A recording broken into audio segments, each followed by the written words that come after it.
মায়ালু দুষ্ট ছেলেদের পিছু দিল লেলিয়ে পাথরের আঘাতে ক্ষত বিক্ষত হয়ে সারা শরীর থেকে রক্ত ঝরে হে রাসূল তোমাকে ভুলে আমি কেমন করে হে রাসূল তোমাকে ভুলে আমি কেমন করে হীরার গুহায় তোমারই ধ্যান আসমান থেকে নামে আল কোরআন হীরার গুহায় তোমারই ধ্যান আসমান থেকে নামে আল কোরআন ভাঙলো সবার ভুল তোমারই পরে আসলো কোরআনের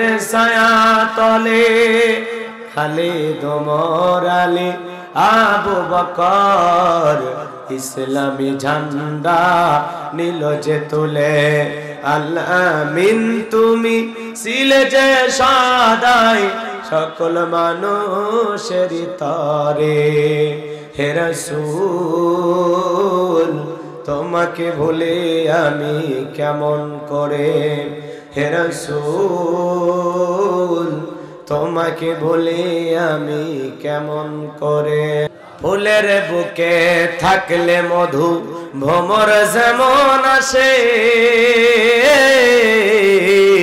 কোরআনের জ্ঞান থাকলে বুকে সবাই ভালোবাসে লা ইলাহা জোরে লা ইলাহা ইল্লাল্লাহ জোরে লা জোরে লা ইলাহা ইল্লাল্লাহ জোরে লা ইলাহা ইল্লাল্লাহু মুহাম্মাদুর রাসূলুল্লাহ জবান से একবার কে পড়ছি সাল্লাল্লাহু আলাইহি ওয়াসাল্লাম লক্ষ কোটি দরুদ সালাম মানবতার শ্রেষ্ঠ বন্ধু বিশ্বনবী বিশ্বনেতা যে নবী আইয়ামে জাহিলিয়াতের যুগে আগমন করে অসভ্য মানুষগুলোকে সভ্য বানিয়েছেন অভদ্র মানুষগুলোকে ভদ্র বানিয়েছেন কোরআন নামের সংবিধান দিয়ে কোরআনের রাজ কায়েম করে সোনালী যুগ উপহার দিয়া মদিনার পাক ভূমিতে শায়িত আছেন সে রাসূলের প্রতি কলিজা ভরা মহব্বত নিয়ে পড়ছি দরুদ সালাম সকলেই পড়ুন সাল্লাল্লাহু আলাইহি ওয়াসাল্লাম সম্মানিত ভাই আজকের মাহফিলে আসতে পেরে বসতে পেরে আপনারা খুশি না বেজার আচ্ছা রান্না বান্না কি পাশেই হচ্ছে নাকি যে সেন্ট বের হয়েছে কি ওয়াজ করবো আগে নিয়ে আসেন তো খাই হ্যাঁ সেই লাগতেছে না আমি কিন্তু খাই নাই না খেয়ে উঠে পড়ছি বোঝেন নাই খাইতে গেলে আরো সময় চলে যায় আপনাদের ভালোবাসা আগে না খাওয়া আগে বলে তো মনে করলাম না খেয়ে ওয়াজ করি পরে খাওয়া দাওয়া হইলে হবে না হইলে হোটেল তো আসবে মন খারাপ করছেন না খুশি হয়েছে আচ্ছা খাবারের সেন্ট পাচ্ছি আমরা যত সময় প্যাকেট হয়ে আমাদের সামনে আসবেন ইনশাআল্লাহ প্যাকেট হবে ওর নাম হলো তবারক আলী কেউ যাবেন না খালি বুঝলেন না আমাদের পরে উনি পদ্মা সহকারে হাজির হয় প্যাকেট করে দেয় না বৈশা খাইতে দেয় প্যাকেট করে দেয় না প্যাকেট করে সিস্টেম ভালো কিন্তু একজন এক প্যাকেট নেবে আবার দুই তিনটা দান মাইরেন না আচ্ছা সম্মানিত ভাইরা আমার আমরা যত জায়গায় কোরআনের কথা বলতে যাই মানুষ বলে হুজুর সাবধানে ওয়াজ করুন হুজুর ভুলে যাবেন না এলাকা কা হুজুর ওয়াজ দা করেন খবরদার রাজনীতির কোনো ওয়াজ করবেন বলেন তো কোরআন হাদিসের কথা বলতে গেলে আজও বাধা আছে না জোরে বলেন বাধা আছে না নাই বাতিলেরা রক্ত চক্ষু দিয়ে তাকায় আর বলে হুজুর সাবধানে ওয়াজ করুন আপনারাই বলেন তো আমরা কোনো বাতিলের চোখ রাঙানিকে ভয় পাই আপনি কাকে ভয় দেখান আমরা মুসলিম জাতির পিতা ইব্রাহিমের সন্তান যে ইব্রাহিম আল্লাহর খুশির জন্য নমরুদের অগ্নিকুণ্ডে পুড়তেও রাজি কথা বলেন ঠিক কিনা আপনি কাকে ভয় দেখান আমরা মা হাজেরার সন্তান যে মা হাজেরা তার হাজরা ইসমাইলকে আল্লাহর খুশির জন্য জবাই করতে রাজি কথা বলেন ঠিক কিনা আপনি কাকে ভয় দেখান আমরা ইসমাইলের ভাই যে ইসমাইল আল্লাহর খুশির জন্য ছুরির নিচে জবাই হইতেও রাজি কথা বলেন ঠিক কিনা যুগে যুগে নবী রাসূলেরা দাওয়াতি কাজ করেছেন তাদের দাওয়াতি কাজেও কাফের বেঈমানের বাধার প্রাচীর তৈরি করে দিয়েছিলেন। এরপরে আল্লাহর পয়গম্বর শত বাধার প্রাচীরকে ভেঙে আল্লাহর জমিন আল্লাহর পক্ষে মানুষকে দাওয়াত দিয়েছেন। কথা বলেন ঠিক কিনা? আপনার আমার নবী কালেমার দাওয়াত দিতে গিয়ে কোরআনের প্রচার করতে গিয়ে মার খেয়েছে, রক্ত ঝরিয়েছেন। সাহাবায়ে কেরাম মার খেয়েছে, রক্ত ঝরিয়েছেন। ও যশোরের মুসলমান, আমরা তো সেই দেশের মানুষ যারা 1952 সালে ভাষার জন্য রক্ত দিয়েছিল, জীবন দিয়েছিল। 1971 সালে দেশের মাটির জন্য রক্ত দিয়েছিল, জীবন দিয়েছিল। প্রয়োজন যদি হয় আল্লাহর জমিনে আল্লাহর দ্বীনকে প্রতিষ্ঠিত করার জন্য, কোরআনের সমাজ কায়েম করার জন্য নবীদের মতো সাহাবায়ে কেরামদের মতো বুকের তাজা রক্ত দিতে হয়। কারা কারা দ্বীনের জন্য, ইসলামের জন্য, কোরআনের জন্য বুকের তাজা রক্ত দিতে রাজি? দুই হাত তুলে আল্লাহকে একবার দেখা।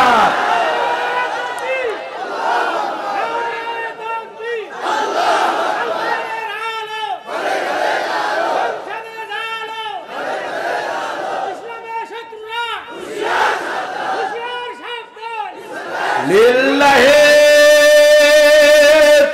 তাকবীর। আল কোরআনের আলো, আল হাদিসের আলো, দুনিয়ার মুসলিম আমার নেতা তোমার নেতা। লিল্লাহি তাকবীর। হাত খাড়া করেন, টান টান করেন। আমি কি হাত নামাইতে বলছি? বলি নাই। আমার আল্লাহ পাক বলেন, ইন্নাল্লাহা আশতারা মিনাল মুমিনিনা আনফুসাহুম ওয়া আমওয়ালাহুম বিআন্না লাহুমুল জান্নাহ। নিশ্চয়ই মুমিনদের জান মাল আমি আল্লাহ ক্রয় করে নিয়েছি, বিনিময়ে জান্নাত দেব। বলুন সুবহানাল্লাহ। হে যশোরের যুবক, ভালো করে বলেন এই জীবনের মালিক কে? আর জোরে বলেন এই জীবনের মালিক কে? যুবক, প্রেম করবি আর প্রেমিকাকে ডায়লগ দিবি, এ জীবন তোমার, তুমি শুধু আমার। ওরে হাইব্রিড যুবক, এই জীবনের মালিক কে? ওরে জীবনের মালিক তুমি সারা জীবন চলে না। ওরে জীবনের মালিক তুমি সারা জীবন চলে না। আল্লাহ তুমি সারা জীবন বাঁচে না রে। জীবনের মালিক তুমি সারা জীবন চলে না। মারহাবা কম। সম্মানিত ভাইরা আমার, আমি যদিও লেখা আছে ইসালে সব দোয়া মাহফিল, সাধারণত এ ধরনের মাহফিলে আপনারা কি ধরনের ওয়াজ শোনেন আমরা জানি না, তবে আমি আমার জায়গা থেকে কথা বলার চেষ্টা করব। যারা ইউটিউব ইন্টারনেটে আমার আলোচনা শোনেন তারা হয়তো আমার আলোচনার ধরন বুঝতে পারে। তো আমি আর কথা বাড়াবো না। যশোরের মানুষ আমার অনেক ভালোবাসার মানুষ, কারণ যশোরের মানুষ, আমি এই দক্ষিণবঙ্গের সবচাইতে যেই জেলার মানুষকে বেশি ভালোবাসি তার নাম যশোর। আশেপাশে যতগুলো জেলা আছে সবচাইতে বেশি ভালো লাগে যশোরের মানুষ। এই জন্য আর যশোরে আমি প্রত্যেক বছর মাহফিলও বেশি করি। আর সবচেয়ে বেশি মাহফিল হয় আমার মনিরামপুর, কেশবপুর, রাজগঞ্জ আছে না, চেনেন তো এগুলো? হ্যাঁ, জিগরগাছা, এগুলোতে বেশি করি। সরসা, প্রত্যেক বছর এইদিকে 8-10টা করে প্রোগ্রাম আমি করি। কিন্তু এই চৌগাছাতে কম, কিন্তু এই বছরে তারপরে 2বার আসছে। একটা দিনের বেলায় মাহফিল আসলাম না, কোথায় জানো একটা মানুষ মারা গেল, মনে আছে? একটা মাদ্রাসার মাহফিল ছিল, ওখানে মনে কথা বলছি সূরা কাউসার থেকে, মনে আছে তো? আর আজকে কথা বলবো সূরা লোকমান থেকে। কোন সূরা? খালি মনে করে দেবেন যে হুজুর ওই জায়গায় উমুক ওয়াজ, এই জায়গায় উমুক ওয়াজ। কোরআনে তো ওয়াজের অভাব নাই, একই ওয়াজ প্রতিদিন করা লাগবে তা তো না, বুঝেন নাই? খালি মনে রাখা লাগবে। কয় মাহফিলে গেছেন চৌগাছা, মনে রাখা লাগবে। তাহলে প্রথম চৌগাছার মাহফিলে ওয়াজ করছি কোন সূরা? কাউসার। আজকে যেই সূরা থেকে ওয়াজ করব সূরার নাম লোকমান। জোরে বলেন কি নাম? আরো জোরে, জোর হলো না? সবাই মিলে আরো জোরে কেন বলেনি না? কারণ আছে। ভোলা জেলায় এক বক্তা ওয়াজ করছে, ভোলা জেলা নাম শোনেন না? 14 দিন ব্যাপী তাফসীর মাহফিল হয়েছে, বক্তা ওয়াজ করেছে সূরা ইউসুফের তাফসীর। ওয়াজ শেষে এক মুরব্বী মানুষ এরকম মঞ্চের খুঁটি ধরে আর যায় না। হুজুর বলতেছে, বাজান 14 দিনে 28 ঘন্টা ওয়াজ করলাম, তাও কি আপনার মন ভরে নাই? বাড়িতে যাবেন না? বলে, হুজুর আপনি ওয়াজ করেছেন ঠিক আছে, কিন্তু মাঝে মাঝে একটা জিনিস এখনো ক্লিয়ার হতে পারলাম না।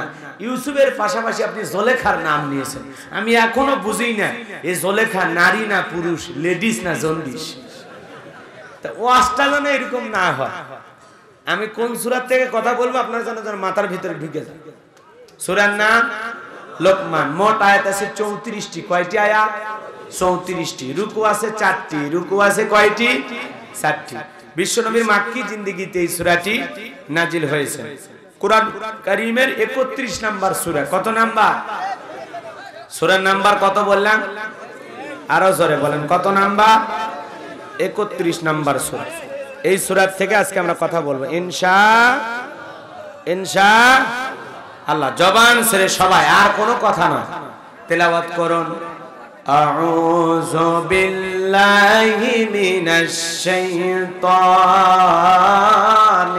রাজীম। বিসমিল্লাহির রাহমানির রাহিম।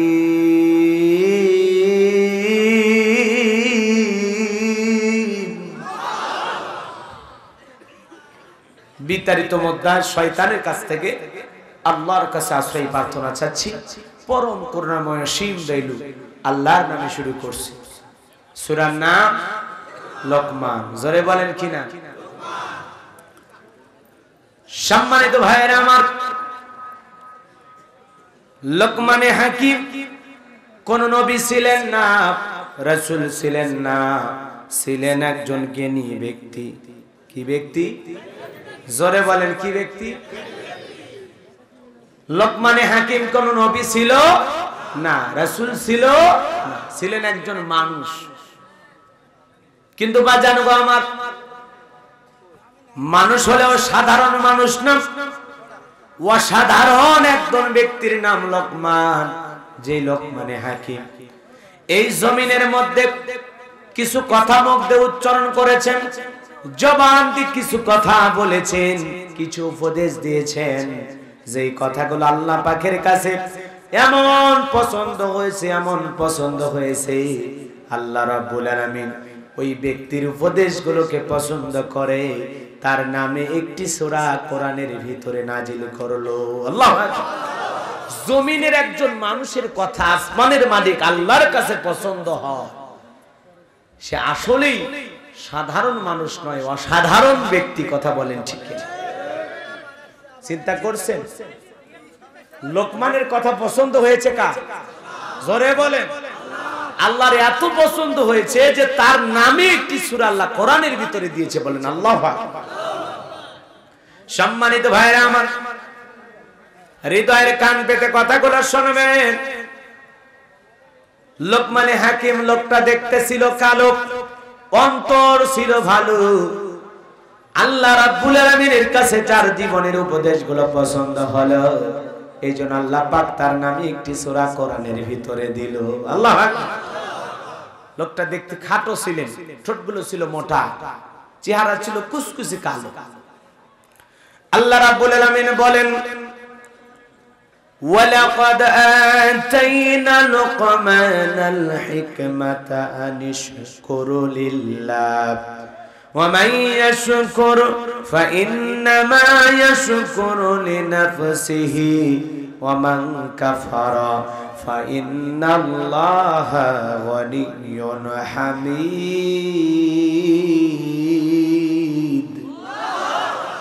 আল্লাহ রাব্বুল আলামিন বলেন, আমি লোকমানকে হিকমত দিয়েছিলাম, জ্ঞান দিয়েছিলাম, আর বলেছিলাম লোকমান আমার শুকরিয়া আদায় করো। লোকমান আমার শুকরিয়া আদায় করেছিল। যারা শুকরিয়া আদায় করে সে তার নিজের জন্য আদায় করে, আর যারা শুকরিয়া আদায় করে না তাদের জেনে রাখা উচিত আমি আল্লাহ অমুখাপেক্ষী, আমি আল্লাহ হলাম প্রশংসিত। সুবহানাল্লাহ।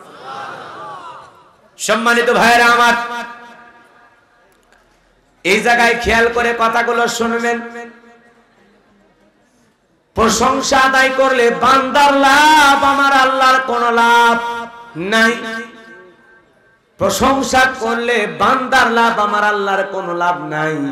আবার প্রশংসা না করলে বান্দার লস, আমার আল্লাহর কোনো লস নাই।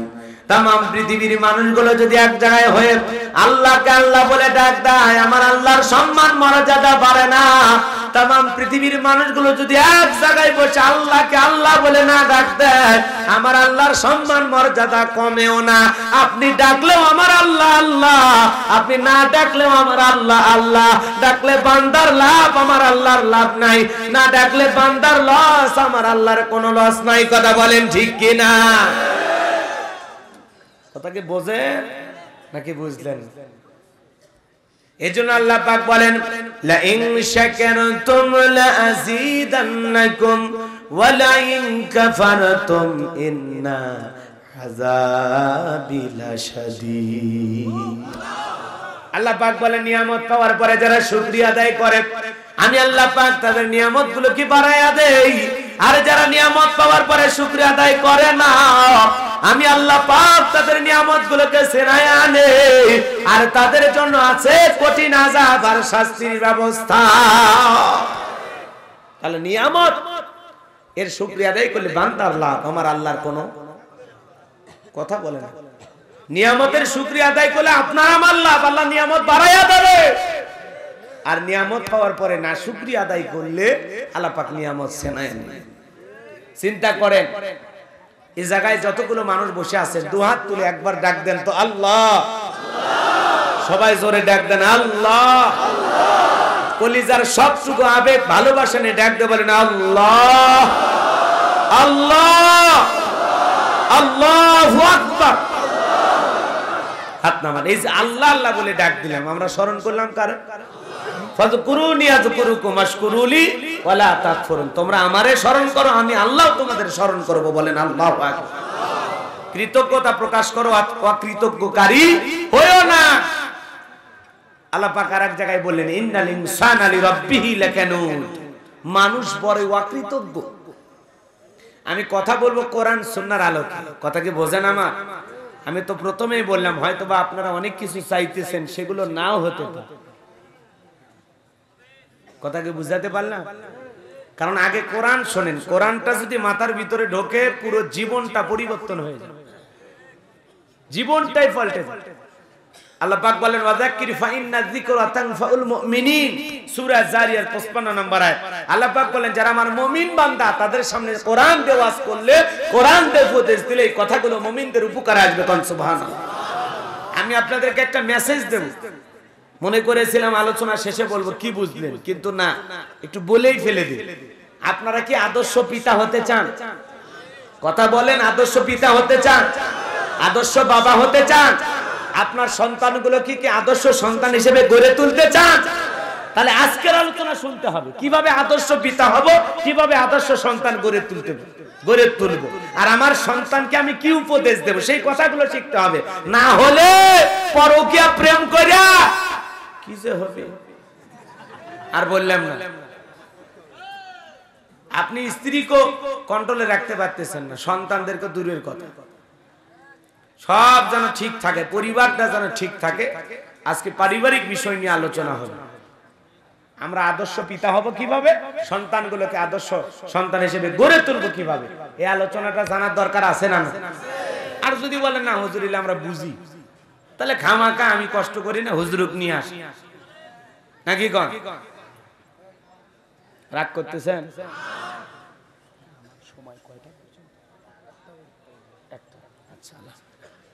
সম্মানিত ভাইরা আমার, হৃদয়ের কান পেতে কথাগুলো শুনবেন। কথা বাড়াইলে অনেক বাড়ানো যায়। লোকমানে হাকিম একজন রাখাল ছিল। জোরে বলেন, কি ছিল? রাখাল ছিল, কৃতদাস ছিল, মানুষের বাড়িতে ছাগল চড়ানোর কাজ করতেন। সেই মানুষটা এত জ্ঞানী কেমনে হয়? তার মালিকের মনের মধ্যে একদিন খটকা বেজে গেল। জানতে বড় ইচ্ছা হয়, লোকমান রে তোর সত্যি তো কোনো জ্ঞান আছে কিনা। অন্যান্য মানুষেরা সন্ধ্যাবেলায় লোকমানের কাছে আসতো উপদেশ শোনার জন্য। চাকর বাকর বিভিন্ন লোকজন এসে লোকমানের কাছে উপদেশ নিত। তার মালিক একদিন ডেকে বলে, কি ব্যাপার, তোমরা কেন লোকমানের কাছে আসো?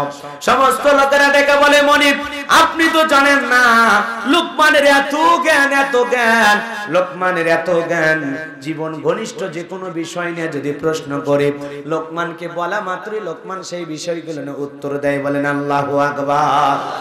আমাদের জীবনের কত সমস্যা। এই যে সামনে রমাদান মাস, যুবক ডাইরেক্ট ফোন দিয়ে বলে, হুজুর যদি স্বপ্ন দোষ হয় রোজা হবে। কথা বলেন না মনে হয়? এত বড় মুফতি সাহেবকে আপনাকে না বলতে বলছি। যুবকেরা প্রশ্ন করে, লজ্জা নয়, জানতে হবে হুজুর রমাদান মাসে যদি স্বপ্ন দোষ হয়ে যায় আমাদের রোজা হবে কিনা? আপনার রোজার কোনো সমস্যা হবে না, স্বপ্ন দোষ হলেও আপনার রোজা হবে। বলেন আল্লাহু আকবার। যুবক, কথা কি ক্লিয়ার বোঝা গেল? রমাদান মাসে যদি তোমার স্বপ্ন দোষ হয় তোমার রোজার কোনো সমস্যা হবে? এটা স্বপ্ন দোষ, যেটা স্বপ্ন দোষ সেটা হলে, কিন্তু কোনো উত্তেজিত ভাব সৃষ্টি হয়ে যদি এ ধরনের কোনো কাজ হয়ে যায় আপনার জীবনে, তাহলে আপনার গুনাহ হবে, রোজা হবে না। সেটা অনেক ধরনের হয়, আমি এগুলো নাই বা বললাম। যুবকেরা এমনি আপডেট, ওরা অনেক কিছু বোঝে। তো আমি আর এই ভরা মজলিসে, আসলে এগুলো লজ্জার বিষয় না। অনেক যুবক আছে পাপাচারি করে। এখন অশ্লীল ভিডিও দেখে তোমার যদি স্বপ্ন দোষ হয়, অথবা উত্তেজিত কোনো ভিডিও দেখে, পর্নোগ্রাফি যেগুলো ভিডিও থাকে অশ্লীল, এগুলো দেখে যদি তোমার উল্টাপাল্টা কিছু হয়ে যায়, স্বপ্ন দোষ তো স্বপ্ন দোষী, যেটা স্বপ্নে হয়ে গেছে, কিন্তু এটা করতে কি বাধ্য হয়েছে স্বপ্ন দোষ বা বিভিন্ন ধরনের যেগুলো হয়ে থাকে, এগুলো থেকে বেরিয়ে আসতে হবে। কথাকে বোঝা গেল? কোনো অশ্লীল ভিডিও দেখে খারাপ কোনো কল্পনা করে যদি আপনার এই ধরনের ঘটনা ঘটে, তাহলে আপনার রোজাটা হবে না। কিন্তু স্বপ্ন দোষ হয়ে গেলে আপনার রোজা হবে, সেটা দিনে হোক আর রাতে হোক। কথাকে বুঝাতে পারলাম? আবার অনেকে কয় হুজুর স্বপ্নে কিছু খাইলে রোজা হয়। হ্যাঁ, স্বপ্ন তো স্বপ্ন, খাইছেন তো কি হয়েছে? যত খুশি স্বপ্নে খান, কোনো সমস্যা নেই, ঠিক আছে? স্বপ্নে খাইলেও রোজা হবে, মনে থাকবে তো ইনশাআল্লাহ। সামনে রমাদান মাস, আমাদের বিষয়গুলো জানা দরকার। কষ্ট হচ্ছে আপনাদের? তাহলে স্বপ্ন দোষ হলেও রোজা হবে, স্বপ্নে কিছু খাওয়া দাওয়া করলেও রোজা হবে। আপনার রোজা নষ্ট হবে, রোজা ভেঙে যাবে না, মনে থাকবে তো ইনশাআল্লাহ। কষ্ট পাচ্ছে? তাহলে যুবক কি যেন বলতে চাচ্ছিলাম, ভুলে গেলেন। লুকমানের কাছে লোকজন যায় বিভিন্ন প্রশ্ন করত, আর সেই প্রশ্নের উত্তর লোকমানে হাকিম দিয়ে দিত। বলেন আল্লাহু আকবার। তার মালিক চিন্তা করলো লোকমানের এত জ্ঞান পরীক্ষা করা দরকার। লোকমানকে ডেকে বলে, লোকমান, একটা ছাগল জবাই করার পরে সবচেয়ে উৎকৃষ্ট দুইটা জিনিস আমার সামনে হাজির করো। লোকমানে হাকিম ছাগল জবাই করলেন। ছাগল জবাই করার পরে জিহ্বার হৃৎপিণ্ড মালিকের সামনে হাজির করলেন। এরপরের দিন আবার ডেকে বলে, লোকমান, আর একটা ছাগল জবাই করে সবচেয়ে নিকৃষ্ট দুইটা জিনিস আমার সামনে হাজির করো। লোকমান হাকিম আবারও দুইটা জিনিস হাজির করলেন, যেই জিনিস দুইটার নাম একই, জিহ্বার হৃৎপিণ্ড। মনিব ডেকে বলে, লোকমান, গতকালকেও জিহ্বার হৃৎপিণ্ড উৎকৃষ্ট জিনিস, আবার আজকে নিকৃষ্ট দুইটা জিনিস, আবার জিহ্বার হৃৎপিণ্ড কেন হাজির করলাম? বিষয়টা ক্লিয়ার হতে পারলাম না। লোকমানে হাকিম দেখে বলে, মানিব, ও মনিব, এই জিহ্বার এত দাম, দেহের ভিতরে এত দামি জিহ্বা, এই জিহ্বা যদি অশ্লীল কথা না বলা হয়, গালমন্দ না করা হয়, জিহ্বা যে ভালো কথা বলা হয়, কোরআন তেলাওয়াত করা হয়, সত্যের পক্ষে সাক্ষী দেওয়া হয়, জিহ্বা যদি আল্লাহর জিকির করে, এই জিহ্বা যে ভালো ভালো কাজ চালু করার কথা বলা হয়, তাহলে দেহের ভিতরে জিহ্বাটা ভালো থাকলে পুরো দেহটাই ভালো থাকবে। আর হৃৎপিণ্ডের ভিতরে, হৃদয়ের ভিতরে, মনের ভিতরে যদি কোনো হিংসা না থাকে, গুনাহের ময়লা না থাকে, অন্তরটা যদি পরিষ্কার থাকে, জিহ্বা হৃৎপিণ্ড দুইটা ভালো থাকার কারণে পুরো দেহটাই ভালো থাকবে। বলেন আল্লাহু আকবার। আরে জিহ্বা যদি মিথ্যা কথা বলা হয়, অশ্লীল কথা বলা হয়, বাজে কথা বলা হয়, ফাহিশা কথা বলা হয়, হৃদয়ের ভিতরে যদি হিংসা থাকে, গুনাহ থাকে, হৃদয়ের ভিতরে যদি পরনিন্দা, চগলখড়ি, গীবত থাকে, গুনাহ করতে করতে অন্তরটা যদি কালো হয়ে যায়, জিহ্বা হৃৎপিণ্ডের সমস্যা থাকার কারণে পুরো দেহটাই বরবাদ হয়ে যাবে। কথা বলেন ঠিক কিনা? এত সুন্দর করে যুক্তি দিয়া যখন বুঝায়া দিলেন, লুকমানের মানিব ঠিক বলে, লোকমান, সত্যি আল্লাহ পাক তোমাকে অনেক মেধা, প্রজ্ঞা, জ্ঞান দিয়েছি, আর তুমি আমার বাড়িতে থেকো না, তুমি তোমার জ্ঞানের আলো দিয়ে মানুষকে আলোকিত করো, তুমি তোমার জ্ঞানের কথা মানুষের মাঝে ছড়ায় দাও। আজ থেকে আমি তোমার গোলামের জীবন থেকে আজাদ করলাম। বলেন আল্লাহু আকবার। আমি তোমাকে আজাদ করে দিলাম। লুকমান হাকিম এইবার প্রতিদিন ওয়াজ-নসিহত করতে লাগলেন, মানুষদেরকে উপদেশ দিতে লাগলেন, মাঠে ঘাটে সব জায়গায় উপদেশ দিতে লাগলেন। দিতে দিতে বেশ কয়েকটি বছর জীবন থেকে কেটে গেল। একদিন ভরা মজলিসে ওয়াজ করতেছেন, এক মুরব্বি দাঁড়ায় বলেন, ও লোকমান, একটা প্রশ্ন করব, মনে কিছু নিও না। কি প্রশ্ন মুরব্বি করেন? বলে, আজ থেকে কয়েক বছর আগে তোমার মতো একটা মানুষের সাথে আমরা মাঠে ঘাটে ছাগল চড়াইতাম, রাখাল হিসেবে সে আমাদের সাথে ছিল। সেই লোকটার সাথে তোমার চেহারার মিল পাওয়া যায়, মনে কিছু নিও না বাবা। বলো তো সেই লোকটার সাথে তোমার সম্পর্ক কি? চেহারার মধ্যে এত মিল কেন পাওয়া যায়? লোকমান ডেকে বলে, মুরব্বি, মনে কিছু নেওয়ার কথা নয়। আজ থেকে কয়েক বছর আগে আমার মতো চেহারার মানুষটাকে আপনি মাঠে দেখেছেন ছাগল চড়ানোর জন্য। সেই দিনে রাখালি আজকে আপনাদের সামনে উপদেশ দেয়, কারণ মুমিনেরা অতীতের ইতিহাস বলে যায় না, মুমিনেরা অতীত থেকে শিক্ষা নেয়, আর অতীতের কথা ভেবে শুকরিয়া আদায় করে আল্লাহ। এই জন্য আল্লাহ রাব্বুল আলামিন বলেন, ওয়ালাকাদ আতাইনা লুকমানাল হিকমাতা আনিশকুর লিল্লাহ ওয়া মান ইয়াশকুর ফাইন্নামা ইয়াশকুরু লিনাফসিহি ওয়া মান কাফারা ফাইন্নাল্লাহা গানিয়্যুন হামিদ। আল্লাহ রাব্বুল আলামিন বলেন, লোকমান হাকিমকে আমি আল্লাহ হিকমত দিয়েছিলাম, জ্ঞান দিয়েছিলাম, এবং বলেছিলাম লোকমান আমার শুকরিয়া আদায় করো। লোকমান হাকিম আল্লাহর শুকরিয়া আদায় করেছেন, আর আল্লাহ তার মর্যাদা কমায় দিয়েছে না বাড়ায়া দিয়েছে? জোরে বলেন। এ বাজান গো আমার, হাজার হাজার জনতার সামনে এই কথা স্বীকার করলেন। সেই দিনে রাখালি আজকে প্রধান বক্তা আপনাদের সামনে উপদেশ দেয়। এজন্য মুমিনরা অতীতকে ভুলে যায় না, মুমিনরা অতীতের কথা ভেবে বারবার শুকরিয়া আদায় করবে। এক সময় আপনার কিছুই ছিল না, আজকে আপনি লক্ষ লক্ষ টাকার মালিক। এক সময় আপনার কিছু ছিল না, আপনি এলাকার এখন শিল্পপতি। আল্লাহ দিয়েছে। কে দিয়েছে? জোরে বলেন, কে দিয়েছে? কিশোরগঞ্জ জেলার নাম আপনারা শুনেছেন। ওই জেলা ওয়াজ করতে গেলাম, একটা লোক হাত ধরে চোখের পানি ছেড়ে দিয়ে কাঁদে আর বলে, হুজুর, আমি গ্রামে গ্রামে হাওয়াই মিঠা বিক্রি করতাম, আজকে আল্লাহ আমার ভাগ্যের এত পরিবর্তন দিয়েছে, আমাকে আল্লাহ 200 বিঘা জমির মালিক বানাইছে। কে দেয় সম্পদ? কে দেয়? ও চাচা, আপনি আপনার নামে আজকে 5 বিঘা 10 বিঘা জমি আছে। কি মায়ের পেট থেকে আসার সময় জমির দলিল নিয়ে আসছিলেন? মাঠ পচা খতিয়ান এগুলো নিয়ে আসছিলেন মনে হয় না? টাকার বান্ডিল নিয়ে আসছিলেন? এক সময় আপনার টিনের বেড়াওয়ালা ঘর ছিল, এখন আপনি ইটের ঘরে বসবাস করেন, ছাদ পেটা ঘরে বসবাস। এক সময় আপনার কিছুই ছিল না, চৌগাছা বাজারে লক্ষ লক্ষ টাকার দোকান আপনার। কে দিয়েছে? কে দেয়? এই জন্য আল্লাহ যাকে যতটুকু দিয়েছে ততটুকু পেয়ে শুকরিয়া আদায় করতে হবে। কত মানুষ ঘর নাই, বাড়ি নাই, এই দর্শনা রেল স্টেশনে শুয়ে আছে, আছে না? চুয়াডাঙ্গা রেল স্টেশনে শুয়ে আছে, আছে না? আছে না?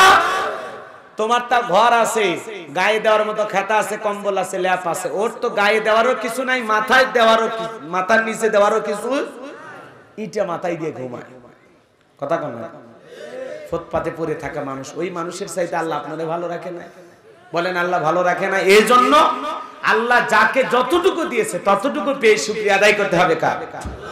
আমি একটা ভ্যান চালক, আলহামদুলিল্লাহ, সমস্যা। আমি একটা রিক্সা চালক, আলহামদুলিল্লাহ। আমি মাঠে খেতে কাজ করি, আলহামদুলিল্লাহ। আমার এতে কোনো আপত্তি নেই। আল্লাহ আমার যে অবস্থানে রেখেছে, আমার ছোটখাটো একটা দোকান চৌগাছা বাজার আছে, আলহামদুলিল্লাহ, বেশ ভালো আছে, আলহামদুলিল্লাহ। কথা বোঝেন না? মাঠে ঘাটে 2-4 বিঘা জমি আছে, কলার বাগান আছে, এই চলতেছি, আলহামদুলিল্লাহ। আমার বেশি কিছু দরকার নাই। এত লোভ কেন? কথা কন। যত উপরে তাকাবেন তত ওই উপরে তাকাইতে থাকতে এমন গর্তে পড়বেন, ইহকাল পরকাল সব হারাবে। কথা বল। চোখটা নিচের দিকে তাকান। আপনার চাইতে খারাপ অবস্থানে কে আছে তার দিক তাকান, দেখবেন ঈমান এমনি বাড়বে। কথা বোঝেন? আপনার চাইতে দুঃখে কষ্টের ভিতরে কার জীবন আছে তার দিকে তাকান, দেখবেন নিজেকে অনেক সুখী মনে হবে। কথা কি বুঝতে পারবেন?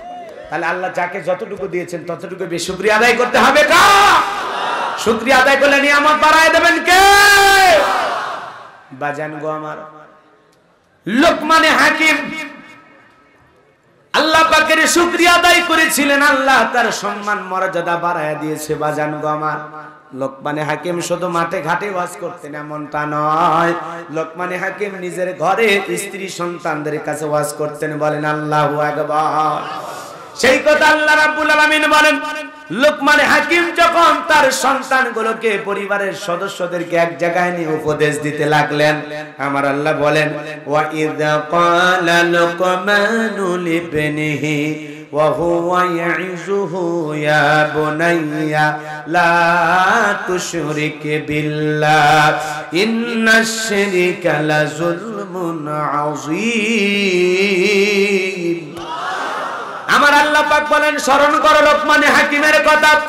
লোকমানে হাকিম যখন উপদেশ চলে, আরে কলিজার টুকরা সন্তানদেরকে এক জায়গায় বসাইয়া নিয়া উপদেশ দিতে লাগলেন। বাজান, সন্তানদেরকে সুন্দর করে ডেকে ডেকে বলেন, ইয়া বুনাইয়া লা তুশরিক বিল্লাহ, হে আমার কলিজার টুকরা সন্তান, হে আমার বৎস, আল্লাহর সাথে কখনো শিরিক করবা না। সন্তানদেরকে এক নম্বর শিক্ষা দেওয়া লাগে শিরিকের। কিসের? একটু ওয়াজ বোঝেন, রাগজান কইরেন না বাজান। আজকে আমাদের সন্তানগুলো কেন কথা শোনে না? বিবি কেন কথা শোনে না? আমি মানুষ হিসেবে কেন ভালো না?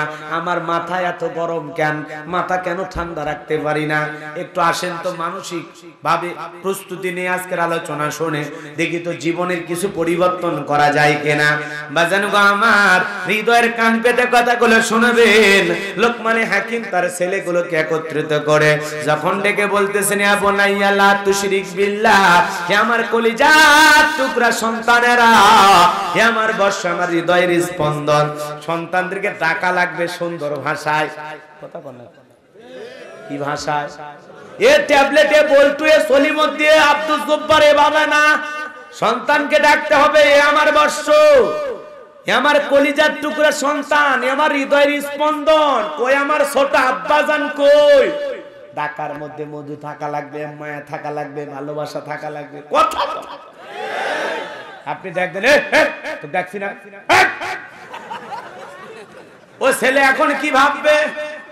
এমন ধমক দিয়েছে, আজরাইল এত জোরে ধমক দেয় না। কথা কোন ঠিক না? এরকম ভাবে সন্তানদেরকে ডাকলে হবে না। কেমন মায়া দয়া দেখাবে একটু বোঝানোর জন্য বলতে চাচ্ছিলাম। বাজানো আমার, লোকমানে হাকিম যখন ছেলেদেরকে উপদেশ দিতে লাগলে, একটা ছেলে ডেকে বলে, আব্বা আমারে দিয়ে ওয়াজ নসিহত করে হবে না, আমারে দিয়ে ইমামতি করলে হবে না। বাবা গো, আমারে কিছু টাকা দেন, আমি একটু ব্যবসা বাণিজ্য করব। লোকমানে হাকিম ডেকে বলে, ছেলে আমার, তোকে দেওয়ার মতো টাকা আমার কাছে নাই, ব্যবসা করার মতো টাকা আমি তোরে দিতে পারবো না। বলেন তো বাজান, ডাক্তারের ছেলে কি সবাই ডাক্তার হয়? হুজুরের বেটারা কি সবাই হুজুর হয়? হাজির বেটারা কি সবাই হাজি হয়? তো লোকমানে হাকিমের ছেলে দেখে বলতেছে, আব্বা অন্যান্য ভাইয়েরা আপনার মতো ওয়াজ করতে পারবে, উপদেশ দিতে পারবে, হাত দিয়ে ইনকাম করতে পারবে, কিন্তু আমি তো পারবো না, আমারে দিয়ে হবে না, আমার কণ্ঠ অত ভালো না, আর আমি কে দিয়ে এগুলো হবেও না, আমারে কিছু টাকা দেন আব্বা, আমি ব্যবসা করব। লোকমানে হাকিম ডেকে বলে, ছেলে আমার, তোমাকে দেওয়ার মতো টাকা তোমার কাছে নাই। ছেলেটা যখন বারবার বলে না সরবান্দা, তখন লোকমানে হাকিম ডেকে বলে, ছেলে আমার, আমার একটা বন্ধুর কাছে আমি টাকা পাই, সে একটা দ্বীপে বসবাস করে, কিন্তু এই পথ পাড়ি দিতে গেলে তোমার জীবনে অনেক বড় বিপদ আসবে, এমনকি তোমার মৃত্যু হওয়ার সম্ভাবনাও থাকতে পারে। বাবা হয়ে ছেলেকে আমি এত বড় বিপদে ফেলতে পারবো না। লোকমানে হাকিমের ছেলে ডেকে বলে, বাবা আপনি শুধু একটু ঠিকানা বলে দেন, কোন পথে কিভাবে যেতে হবে, আমি যত চেষ্টা করে হোক, যত কষ্ট করেই হোক বাবা আমি যাব। লোকমানে হাকিম বলে, না না ছেলে যাওয়া যাবে না, ছেলে বড় না সর বান্দা ছাড়তেছে না। লোকমানে হাকিম ডেকে বলে, ছেলে আমার, যেহেতু যেতেই চাস, কথা যখন আমার মানবি না, তাহলে শুনে নে বাবা, যেখানে যাস, যে তত দূরে যাস, বিপদের আগে আর পরে 2 রাকাত করে সালাতুল হাজতের নামাজ পড়ে নিবা। আল্লাহু আকবার। নিজেও 2 রাকাত সালাতুল হাজতের নামাজ পড়ে সন্তানকে বুঝায় দিতেছেন পথ। ডেকে বলতেছে, বাবা রে, বিপদের আগে আর পরে 2 রাকাত সালাতুল হাজত পড়ে নিবি, এই কথা বলে সন্তানকে প্রথম বাড়ি থেকে ছেড়ে দিচ্ছেন আর বলতেছেন বাবা তুমি পথ চলতে চলতে মরুভূমির বিশাল পথ পাড়ি দিবা, এই মরুভূমির বিশাল পথ পাড়ি দিতে গিয়ে তুমি ক্লান্ত হয়ে পড়বা, তাকায় দেখবা চোখের সামনে একটা জঙ্গল, ওই জঙ্গলে দেখবা কি সুন্দর ঝর্ণার পানি পড়তেছে, ওখানে যায় ঝর্ণার পানি পান করবা, এরপরে প্রয়োজন মোতাবেক পানি ব্যাগের ভিতরে নেবা। এই জঙ্গল থেকে যখন সামনের দিকে যাবা পিছন দিকে তাকায় দেখবা জঙ্গলটার নাই, এটা হলো অন টাইম জঙ্গল, কিন্তু ভয় পাওয়ার কোনো কারণ নাই, সামনের দিকে তুমি যাইবা। এ ছেলে পথ চলতে চলতে দেখবা বিশাল একটা গাছ, ওই গাছের নিচে ছায়ায় আশ্রয় নিবা না, নিলে তোমার বিপদ হবে। আর এই পথ পাড়ি দিতে গিয়ে একটা মুরব্বির সাথে তোমার দেখা হতে পারে, ওই মুরব্বির সাথে বেয়াদবি করবা না, মুরব্বি যা বলবে তুমি তাই শুনবা। লোকমান হাকিমের ছেলে পথ চলতে লাগলেন, এ বাজান আমার জঙ্গল থেকে পানি খাইলেন, ঝর্ণা থেকে পানি নিয়ে পিছন দিক তাকায় দেখার জঙ্গল নাই, পথ চলতে চলতে দেখে বিশাল একটা গাছ, ওই গাছের নিচে একটা মুরব্বি বসে আছে, মনে চাই ক্লান্ত শরীর ছায়া আশ্রয় নিলে একটু শান্তি পাবো, কিন্তু বাবা বলেছে ছায়া আশ্রয় নিলে বিপদ, ছায়া আশ্রয় নিয়ে ছেলেটা ছায়া আশ্রয় না নিয়ে লোকমান হাকিমের ছেলে ফেরত যেতে চাই, ঘুরে চলে যেতে চায়। মুরব্বি ডেকে বলে বাবা রে এই দিকে আসো, বড় ক্লান্ত, তুমি এই জায়গায় বিশ্রাম নাও। বলে না বাবা বলেছে আশ্রয় নি ছায়া আশ্রয় নিলে আমার বিপদ হবে। বলে না না তুমি আসো, টেনশন করো না। এইবারে বারবার যখন মুরব্বি ডাকে, বাবা বলেছে একজন মুরব্বির সাথে দেখা হবে, পরামর্শ যা দিবে তাই শুনবা। আর দেরি করলো না, লোকমান হাকিমের সন্তান মুরব্বির কাছে চলে গেল, ক্লান্ত শরীর বাজান, একটু চোখটা বন্ধ করতে ঘুম চলে আসছে, বিষাক্ত সাপ একটা বের হয়েছে, ওই সন্তানটাকে সবল মেরেছে। মুরব্বি তাকায় দেখে, মুরব্বি আর দেরি করলো না, সাপটাকে ধইরা সন্তানটাকে বিপদ মুক্ত করলো। এরপরে ওই সাপটার মাঝখানে দাঁড়ালো, অস্ত্র দিয়ে একটা কোপ পারলো, পিছনের অংশ ফালায় দিল, আর সামনের মাথার অংশটা লোকমান হাকিমের সন্তানের ব্যাগের ভিতরে রাইখা দিল। এইবার ঘুম থেকে যখন উঠেছে দেখে বলে বাবা রে সত্যি তোমার বিপদ হয়েছিল, বিষাক্ত সাপ তোমারে সবল মেরেছিল, আমি তোমাকে বিষ মুক্ত করেছি, তোমার আর কোনো টেনশন নাই। লোকমান হাকিমের ছেলে আর দেরি করলো না, বাবা বলেছে বিপদে পড়লে 2 রাকাত সালাতুল হাজতের নামাজ পড়ে নিবি। সন্তান আর দেরি করলো না, 2 রাকাত সালাতুল হাজতের নামাজ পড়ে নিল। এরপরে দেখে বলে মুরব্বি আর থাকা যাবে না, সামনে একটা এলাকা দেখা যায়, ওই এলাকায় যায় আমি যদি আমার বাবার পরিচয় দেই, ওই এলাকার মানুষ আমাকে মোহাব্বত করবে, ভালোবাসা দেবে। এরপরে তাদের কাছ থেকে ঠিকানা সেই নিয়ে সেই দ্বীপে চলে যাব। মুরব্বি ডেকে বলে বাবা মনে কিছু না নিলে আমিও তোমার সাথে যাব। বলে ঠিক আছে চলেন। এইবার 2 জন মিলে ওই এলাকায় যায়, যখন পরিচয় দিয়েছে আমি লোকমানের ছেলে, সমস্ত মানুষ যখন জানতে পারলো লোকমান হাকিমের ছেলে, সবাই আদর যত্ন করতে লাগলেন, ভালোবাসা দিতে লাগলেন, কেউ খাওয়াইতে লাগলেন, কেউ হাদিয়া দিতে লাগলেন। বলেন তো বাজান বাংলাদেশের সবচাইতে বড় বক্তা তার ছেলে, অথবা বাংলাদেশের সবচাইতে বড় ইসলামিক স্কলার তার ছেলে, তার সন্তান যদি আপনাদের এই চৌগাছা এলাকায় আসে, আপনারা কি করবেন? পিটাবেন না ভালোবাসা দেবেন? আদর যত্ন, আরে বাংলাদেশে উমুকের ছেলে তুমি, বাপ রে বাপ, আসো বাবা খাওয়া দাওয়া করো, কি আপনারা খাওয়াবেন না? আদর যত্ন করবেন না? এটাই কিন্তু নিয়ম। কথা বলেন ঠিক কিনা?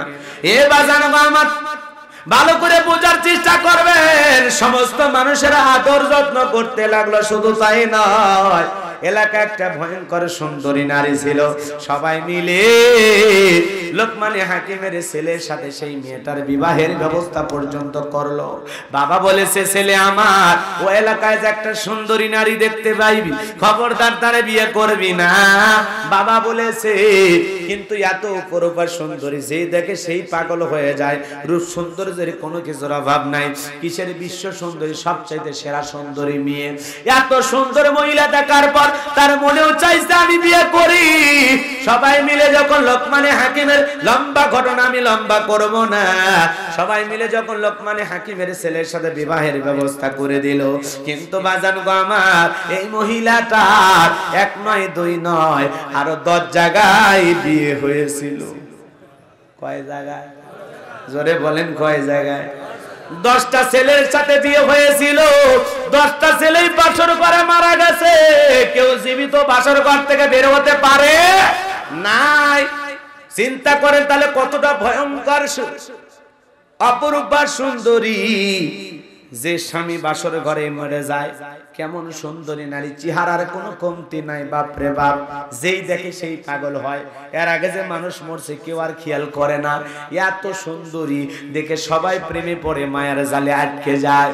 এ বাজানো আমার লোকমানে হাকিমের ছেলের কাছে বলা হলো, এর আগেই মেয়ের 10টা ছেলের সাথে বিয়ে হয়ে গেছে, সবাই বাসর ঘরে মারা গেছে, তুমি লোকমানে হাকিমের ছেলে, তোমার সাথে আমরা বিয়ে দিলাম। বাকি ঘটনা কি শুনতে মনে চায়? কেন 10টা ছেলে মারা গেল, কি সেই কারণ? লোকমানে হাকিমের ছেলের সাথে কি ঘটনা ঘটে যায়, বাসর ঘরের মূল রহস্য কি? কারা কারা শুনবেন দুহাত তুলে দেখান। লিল্লাহে তাকবীর, লিল্লাহে তাকবীর। হাত নামান বাজান গো আমার। লোকমানে হাকিম তার কলিজার টুকরা সন্তানদেরকে উপদেশ দেয়, ইয়া বুনাইয়া লা তুশরিক বিল্লাহ, হে আমার কলিজার টুকরা সন্তান, হে আমার বৎস, আল্লাহর সাথে কখনো শিরিক করবা, আল্লাহর সাথে শিরিক করা যাবে না। সন্তানকে উপদেশ দিয়ে বলতেছেন, ইন্না শিরিকা লা যুলমুন আযীম, শিরিক হলো সবচাইতে বড় জুলুম, বড় অপরাধ। শিরিকের চাইতে বড় গুনাহ আছে? কথা বোঝেন না। আছে আছে, আপনারা জানেন না? বিশ্ব নবীর কাছে একজন সাহাবী হাজির হলেন, ডেকে বলেন, নবী গো, সবচাইতে বড় গুনাহ, বড় অপরাধ কোনটি? আল্লাহ রাসূল বললেন, সবচাইতে বড় গুনাহ, বড় অপরাধ হলো আল্লাহর সাথে শিরিক করা। এরপরে সাহাবী জিজ্ঞাসা করলেন, নবী গো, এরপরে বড় অপরাধ, বড় গুনাহ কোনটি? আল্লাহ রাসূল বললেন, নিরপরাধ মানুষকে হত্যা করা। যেটা পৃথিবীতে এখন কম না বেশি? অপরাধ করা লাগে না, যারে তারে যখন তখন মাইরে ফেলতেছে। কথা কন না কেন? কিয়ামতের একটি আলামত বাজান, শেষ জামানা আইসা গেছে। নিহত ব্যক্তি জানবে না কেন তাকে হত্যা করা হলো, আবার যে ব্যক্তি হত্যা করে সে হত্যাকারীও জানবে না লোকটাকে কেনই বা হত্যা করলাম।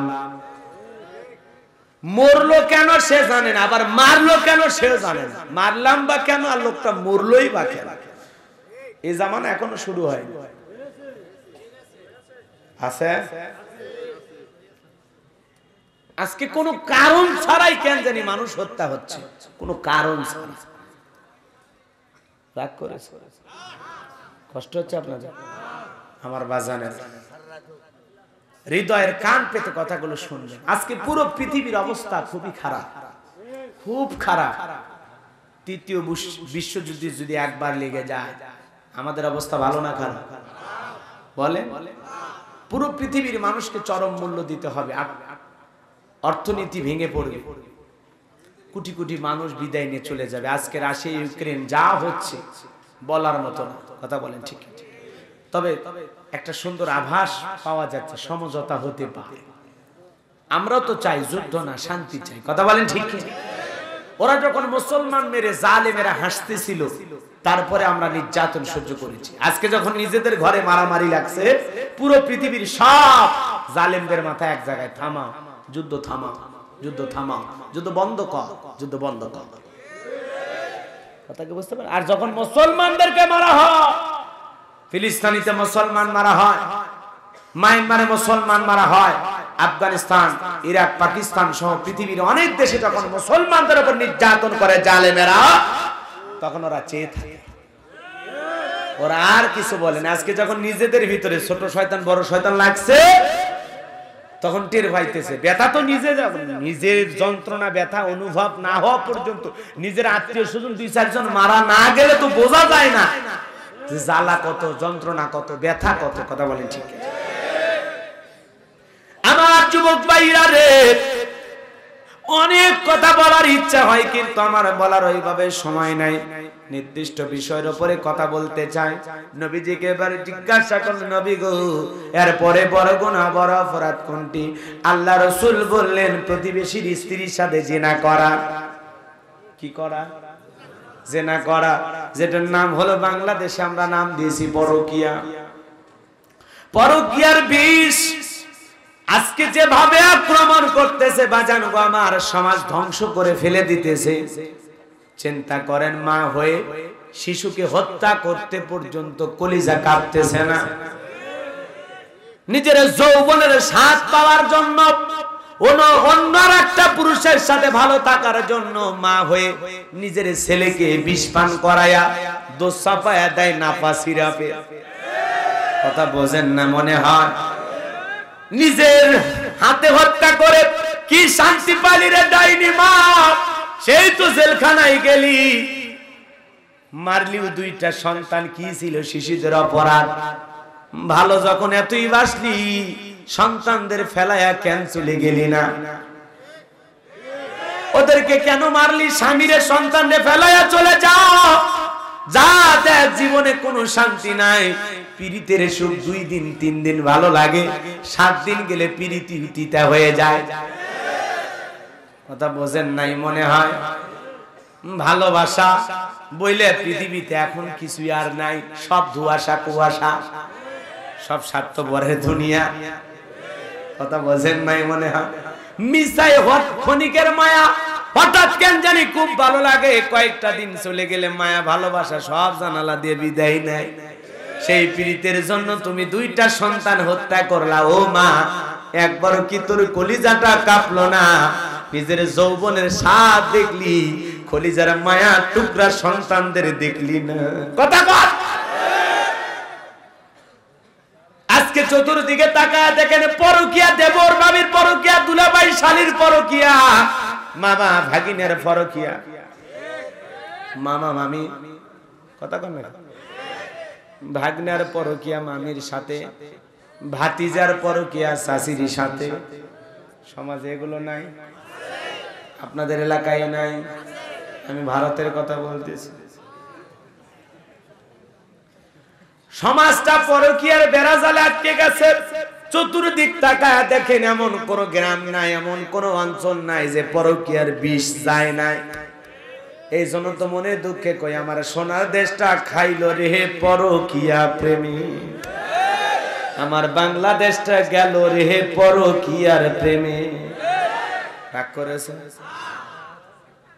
সব শেষ হয়ে যাচ্ছে এই পরকিয়ার কারণে। স্বামীরে মারতেছে পরকিয়ার কারণে। এই স্বামীরে মাইরে আর একজনের নিয়ে সুখে থাকে। আরে পাগলি, যুগের প্রযুক্তি বুঝিস না, মারবি আর সেইটা গোপন থাকবে, হবে না। আমার বগুড়াতে একজন পরকিয়া কইরা স্বামীরে মাইরা রেল স্টেশনের পাশে পুঁতে রাখে। 11 মাস পরে তথ্য ফাঁস হয়েছে। কয় মাস? আপনি অপরাধ করে বেঁচে যাবেন অতই সোজা? অপরাধের কোনো না কোনো জায়গায় একটু কিন্তু থেকে যায়, ওইটা ধরে টান দিলেই পুরো ঘটনাটা সামনে চলে আসে। এই জন্য আল্লাহ পাক আমাদের হেদায়েত দান করুক। জোরে কোন আমিন, আরো জোরে কোন আমিন। এই পরকিয়ার বিষাক্ত সবল থেকে আল্লাহ পাক যেন আমাদের পরিবারগুলোকে হেফাজত করে। জোরে কোন আমিন, আরো জোরে বলেন আমিন। নাকি আপনারাও করেন? হুজুর কোন কি মজা এলো? হ্যাঁ হ্যাঁ, অপরাধী কি?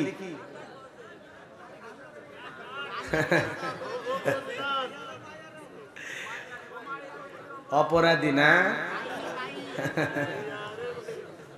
আপনারা তো ভালোই দেখতেছি, ওইগুলো মনে রাখছেন? এগুলো তো অনেক আগের কথা, 4-5 বছর আগের কথা, মনে আছে না? আচ্ছা থাক, এদিকে খেয়াল করেন।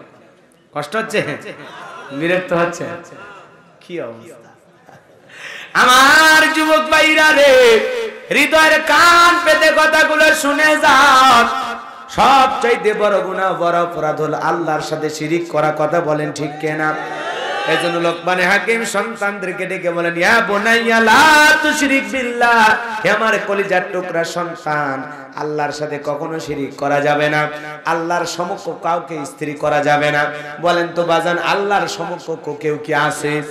ওয়ালাম ইয়াকুল লাহু কুফুয়ান আহাদ, আকাশ আর জমিনে আল্লাহর সমতুল্য, আল্লাহর সমকক্ষ আর কেউ নাই।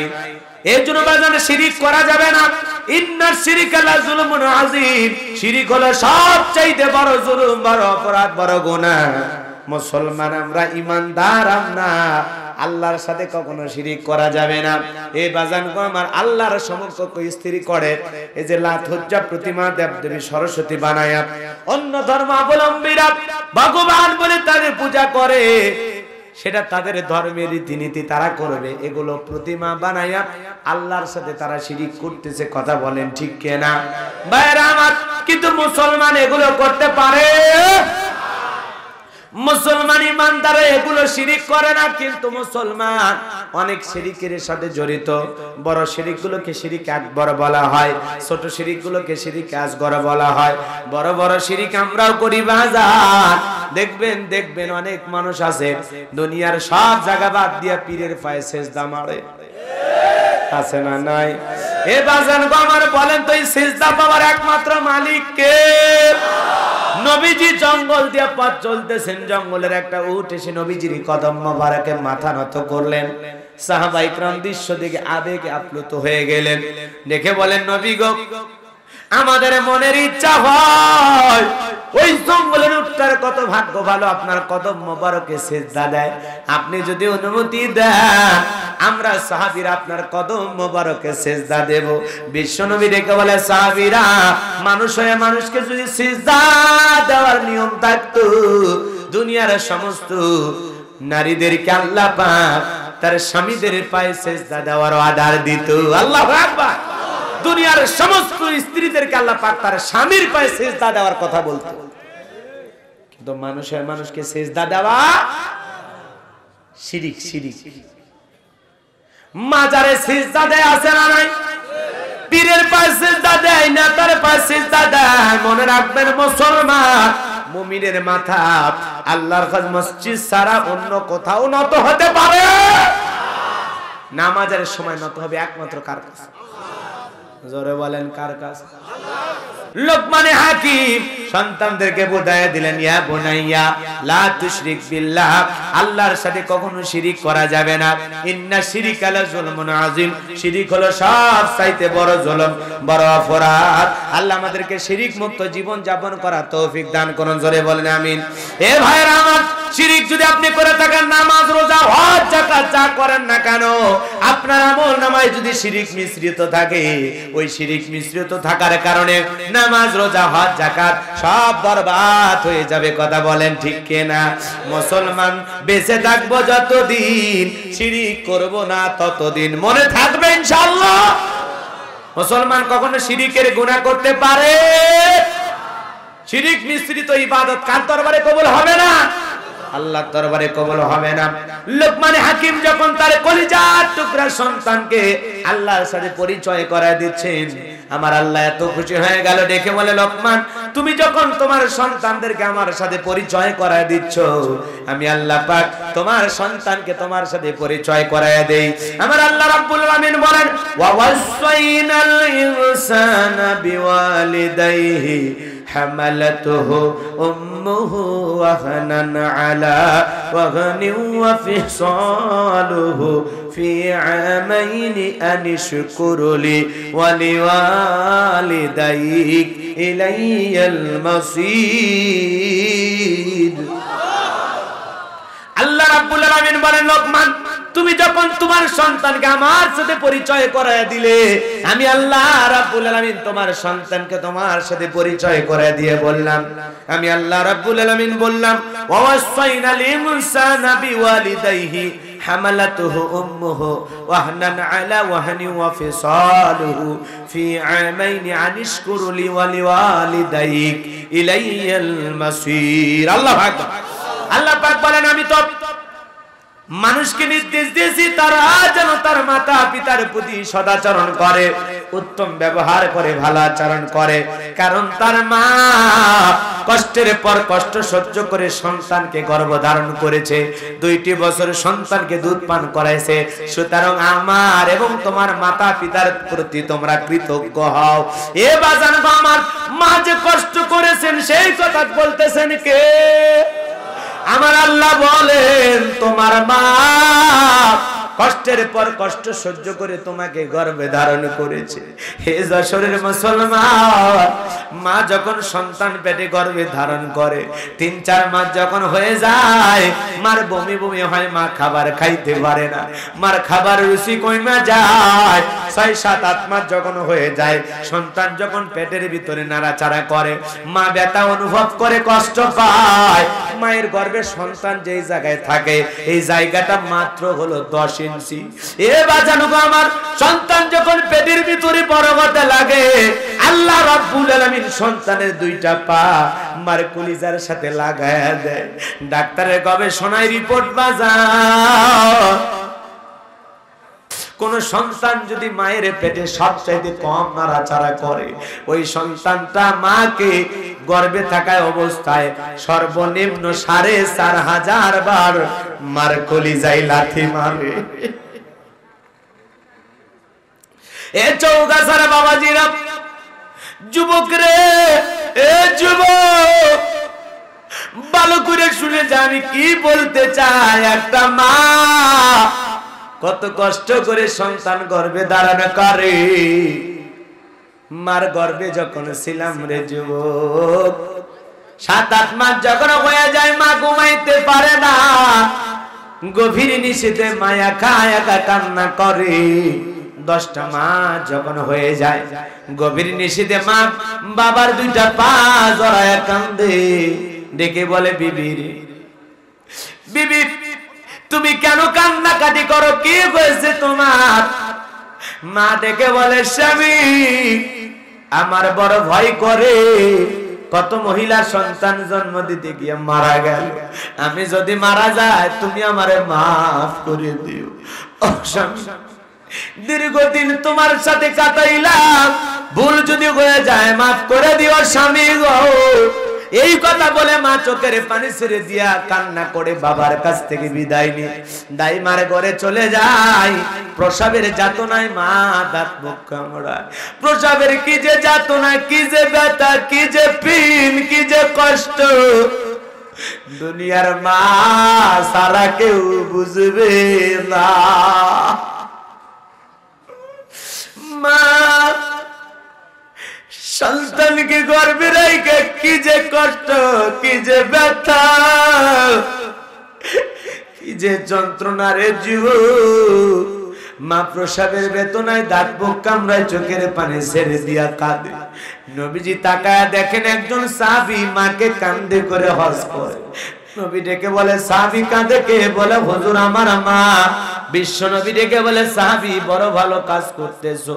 সাহাবী ডেকে বলে, নবী গো, আমি যে আমার মাকে নিয়ে হজ করতেছি, আমি কি আমার মায়ের হক আদায় করতে পেরেছি? বিশ্ব নবী ডেকে বলে, সাহাবী আল্লাহ যদি তোমাকে কিয়ামত পর্যন্ত হায়াত দেয়, আর তুমি যদি তোমার মাকে কান্দে করে এমনি ভাবে হজ করো, তোমার মা তোমাকে জন্ম দেওয়ার সময় প্রসবের যাতনায় উহা শব্দ করেছিল, ওই একটা উহা শব্দের হক কোন সন্তান কিয়ামত পর্যন্ত আদায় করতে পারবে না। এই জন্য আমার নবী বলেন, হোমা জান্নাত গাওয়া নারুকা, তোমার পিতা মাতাই তোমার বেহেশ, তোমার পিতা মাতাই তোমার দোজখ। হে যশোরের যুবক, যেই মা তোমার আমার জন্য জান্নাত, যেই বাবা তোমার আমার জন্য জান্নাত, যে মা বাবা তোমার আমার জন্য জাহান্নাম, ওই মা বাবাকে যারা রাগান্বিত করে বাড়ি থেকে দূর দূর করে তাড়ায়া দেয়, বৃদ্ধাশ্রমে পাঠায়া দেয়, ওই সন্তানগুলো নিজের ভাগ্য থেকে, নিজের কপাল থেকে দুনিয়ার থাকতে জান্নাত আলাদা করে দিয়েছে। কথা বলেন ঠিক কিনা? মা বাবাকে বৃদ্ধাশ্রমে রাইখা 1000 বার হজ করলেও আল্লাহ গুনাহ মাফ করে দেবে না। পিতা মাতাকে কষ্ট করে আলাদা করে পাঁচিরি তুলে দিয়ে শান্তিতে বউ নিয়ে বসবাস করলে আল্লাহর জান্নাত ভাগ্যে জুটবে না। তুমি যত বড় ইমাম হও, বক্তা হও, মা বাবা যদি তোমার ব্যবহারে সন্তুষ্ট না হয়, মা বাবা যদি খুশি না থাকে, যুবক রে, এই দুনিয়ার সম্মান দিয়ে কি করবা, দুনিয়ার পয়সা দিয়ে কি করবা? যেই পিতা মাতা দুনিয়ার মুখটা দেখাইছে, ছোটবেলায় বড় যত্ন করে বড় করেছে, সেই মা বাবার মনে কষ্ট দেওয়া যাবে না, দুঃখ দেওয়া যাবে না রে যুবক। ভালো করে কথাগুলো শুনে যান। মা প্রসবের বেদনায় দাঁত মুখ কামড়ায়, চোখের পানি ছেড়ে দিয়া কাঁদে। সন্তানকে জন্ম দেওয়ার সময় মা ছোট্ট বালতি দিয়ে এক বালতির মতো রক্ত ঢেলে ফেলে দেয়। কত মা জ্ঞান হারায় ফেলে। কিছুক্ষণ পরে যখন মা হুঁশ ফিরে পায়, দেখে বলে, কই আমার সোনা মানিক, আমার কোলে দাও। আমি সন্তানকে কোলে নিয়ে মা আদর করে, গালে মুখে চুমা খায় আর বলে, বাসা দান বেঁচে থাক, আল্লাহ তোরে বড় মানুষ বানায়। এ যুবক, যে মা নিজে না খাওয়াইয়া তোমারে আমারে খাওয়াইলো, 2টা বছর দুধ পান করাইলো, পেশাব পায়খানা করে দিয়েছে, মা রাগ করে ছুঁড়ে ফেলে দেয় না। যে মা এত কষ্ট সহ্য করি দিনের পরে দিন তোমার আমার জন্য যাতনা ব্যথা সহ্য করে গেল রে যুবক, সেই মার বাবারে কোনোদিন কষ্ট দিবা না। 2টা হাত তুলে বলো একবার যে হুজুর, আল্লাহ যতদিন বাঁচায় রাখবে কোনোদিন মাতা পিতার মনে কষ্ট দেব না। পিতা মাতারা খেদমত করে তাদের দোয়া নিয়ে তাদের মুখে হাসি ফুটাবো। কারা কারা 2 হাত তুলে একবার দেখো। যুবক, তোদের পায়ে হাত দিয়ে অনুরোধ করে বলে যায়, জীবনে কোনোদিন মাতা পিতার মনে কষ্ট দিবি না রে যুবক, হাত নামা। অনেকে ভাবিয়া বলেন, হুজুর মা তো আমারে ভালোবাসে না, অমুক ভাইরে বেশি ভালোবাসে। সেটা মা বাবার ব্যাপার, তুমি তোমার জায়গা থেকে দায়িত্ব পালন করো। অনেক যুবক বলে, হুজুর আমার মা বাবা আমারে ঠকাইছে, জায়গা জমির ভাগ একটু কম দিয়েছে, বড় ভাইরে বেশি দিয়েছে, ছোট ভাইরে বেশি দিয়েছে। এটা মা বাবার ব্যাপার, পরকালে তারা জবাব দেবে। তোমার দায়িত্ব তুমি পালন করে যাও। পিতামাতা যদি ইহুদি হয়, কাফের হয়, এরপরেও তাদের সাথে খারাপ ব্যবহার করা যাবে। কি ঠকাইছে? পিতামাতা তোমারে ঠকায় না, নিজের ঠকা তারা নিজেরা ঠকছে। কথা কয় না? অনেক সন্তান একটু নির্বিষ হইলে মা বাবারে আর দেখতে পারে না, সহ্যই করতে পারে। দুধ হুজুর বাদ দেন তো, পিতার মাতার ওয়াজ ওরা যে খারাপ আপনি জানেন। কি খারাপ? কি খারাপ ভাই? আপনি একটু কম ভালোবাসে, জায়গা জমি একটু দেয় না, এই তো এর চাইতে আর বেশি খারাপ আর কি করছে? মাতা পিতা এছাড়া আর কি করে বলেন? কি করে? আপনারা প্রতিদিন পিটাই, হ্যাঁ পিটাই, আপনার ঘরের দরজা বন্ধ করে রাখে। তাহলে পিতা মাতার কি অপরাধ? পিতা মাতা আপনার হক নষ্ট করলে এই জবাব পিতা মাতা দেবে, কিন্তু আপনি আপনার জায়গায় মাতা পিতার প্রতি যে দায়িত্ব কর্তব্য এটা পালন করে যান। আজকের যুবকদের কাছে বন্ধু দামি। কিসের যশোর 2 দিন গেল না, আসলো বন্ধু হয়েছে, এত পীড়িতের বন্ধু। ওই বন্ধুরে নিয়ে আসা রোস্ট খাওয়ায়, বিরিয়ানি খাওয়ায়, তেহেরি নেহেরি খাওয়ায়, গরুর গোশত রান্না করে খাওয়ায়, আর পাশের বাড়িতে মা বাবা কি দিয়ে ভাত খায়, ওই যুবক খবর নেয়। তুই বন্ধু দামি হয়ে গেছে। রাগ করেছেন আপনারা? একটা শিক্ষকের বাস্তব জীবন থেকে একটা ঘটনা। বাড়িতে অনেক খাবারের আয়োজন, মানুষকে খাওয়াইছে। খাওয়ানোর পরে একটা ভাঙা প্লেটে কিছু খাবার বেঁচেছে, ওখান থেকে কিছু খাবার দিয়ে ছোট্ট ছেলেকে বলতেছে, এই খাবার তোর দাদুকে দিয়া, তোর দাদাকে দিয়া।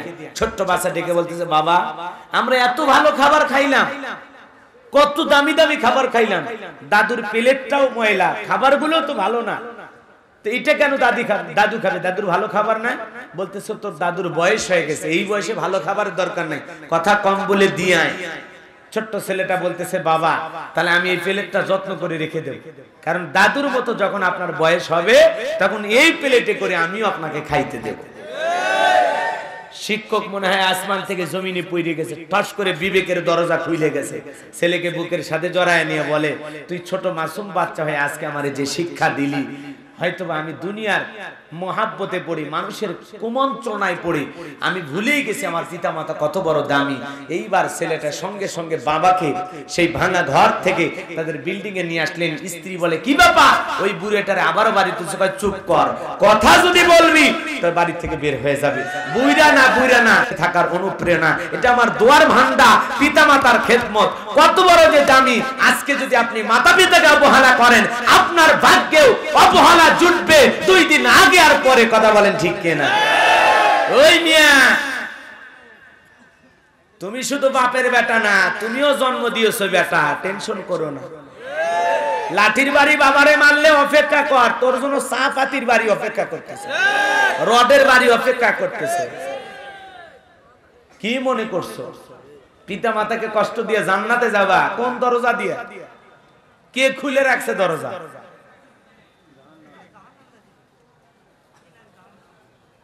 যারা চলে যাচ্ছে ওরা মনে হয় পিতা মাতার খেদমত করে জান্নাতের সার্টিফিকেট পায় গেছে। আমার পরে যে ভারতের মেহমান আছে আপনারা ভুলে গেছেন, তাহলে বাড়ির যান কেন? তারপরে আবার তবারকালী আছে। এই এতগুলো মানুষকে আপনারা চলে যাবেন। খারাপ কিছু বলতেছি? পিতা মাতার খেদমতের আওয়াজ ভালো লাগে না নাকি বলেন? কথা কি আমার নাকি আমার আল্লাহ? এ বাজানো গো আমার, কি হলো চাচা? বাড়ি যাবেন? বিরতি? যাও বাবা যাও।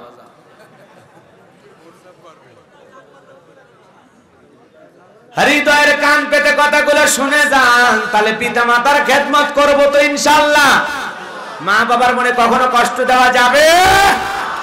রক্তে ভাসিয়া যাতনাই কাঁদিয়া আনলে মাগো আমায় এই দুনিয়ায়, তোমার ঋণ আমি কি দিয়ে শোধাই মাগো, তোমার ঋণ আমি কি দিয়ে শোধাই। দেখেছি পৃথিবীতে প্রথম মায়ের মুখ, পেয়েছি ভালোবাসায় পূর্ণ মায়ের বুক। বলতে পারি না কথা, মা বোঝে আমার ব্যথা, বলতে পারি না কথা, মা বোঝে আমার ব্যথা। তাই তো রেখেছো মা বুকেতে জড়াই, তোমার ঋণ আমি কি দিয়ে শোধাই মাগো, তোমার ঋণ আমি কি দিয়ে শোধাই। কখনো গভীর রাতে উঠলে আমি কেঁদে, বুকে মা শক্ত করে রাখতো আমায় বেঁধে। তোমার ওই দুধের দাম কে দেবে প্রতিদান, এই দুনিয়ায় মাগো আজ মেলে নাই। তোমার ঋণ আমি কি দিয়ে শোধাই মাগো, তোমার ঋণ আমি কি দিয়ে শোধাই। বিদেশে সন্তানের যদি বিপদ হয়, দুঃখিনী মায়ের অন্তর কবু কান্দা কায়। কোথায় আছো মাওলায় আমার, খুলে দাও দয়ার দুয়ার, আদরের মানিক আমি বুকে ফিরে চাই। তোমার ঋণ আমি কি দিয়ে শোধাই মাগো, তোমার ঋণ আমি কি দিয়ে শোধাই।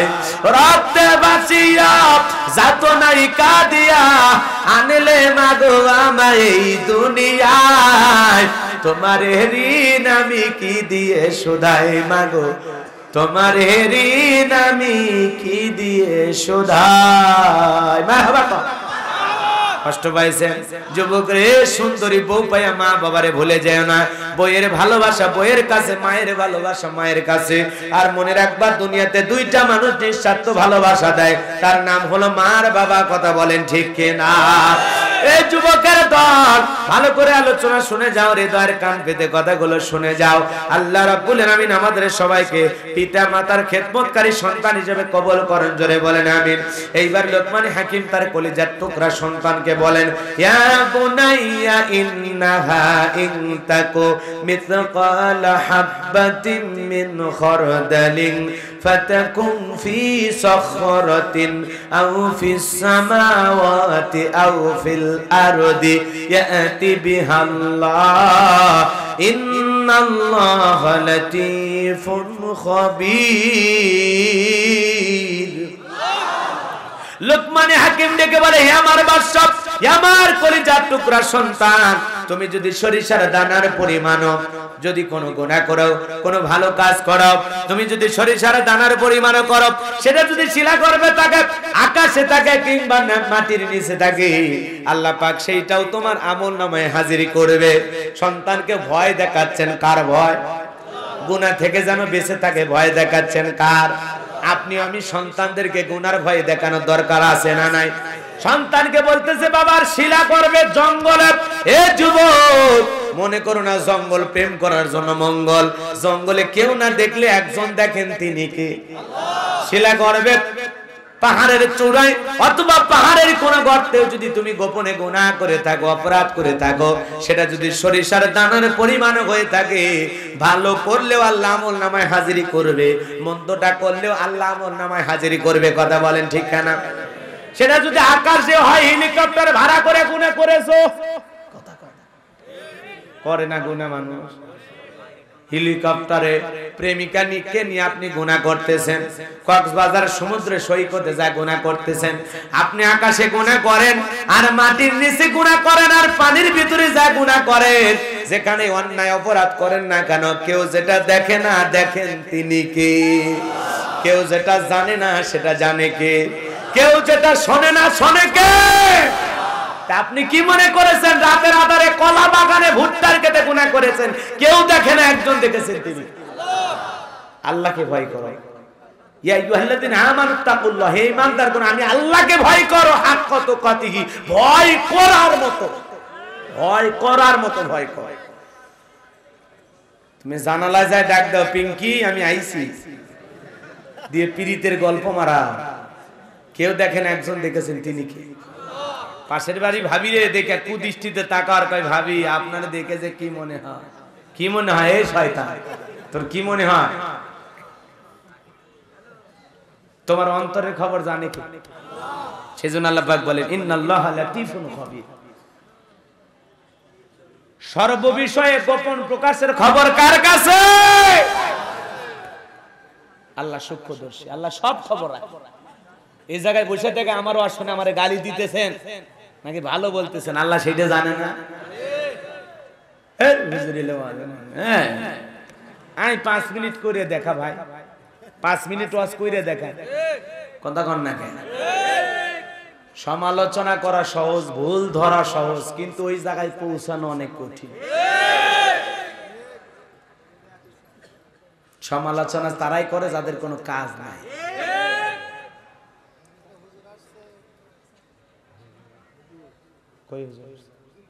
আমাকে বলবেন বেয়াদবি যেন না হয়, আশা মাত্রই ছেড়ে দেবেন। কষ্ট পাচ্ছেন আপনারা?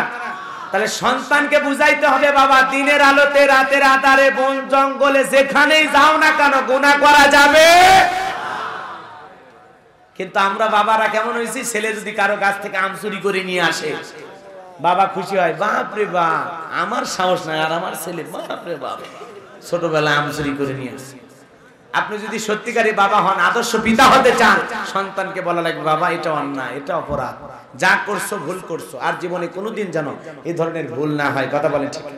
ছেলেটা স্কুলে পড়তে গিয়ে কারো কলম চুরি করে নিয়ে আসছে, খাতা চুরি করে নিয়ে আসছে, বাবা খুশি হয়, 10 টাকা বাঁচায় দিলি, আছে না? ছেলের আমার দিন দিন যে সাহস হচ্ছে, কলম খাতা এখনই চুরি করছে, পরে তো দেখি দেশের ক্ষমতাও চুরি করবে। কি মন খারাপ করেছে না? কি আপনার ছেলেকে চোর বা ডাকাত বানাইতে চান নাকি আদর্শ মানুষ বানাইতে চান?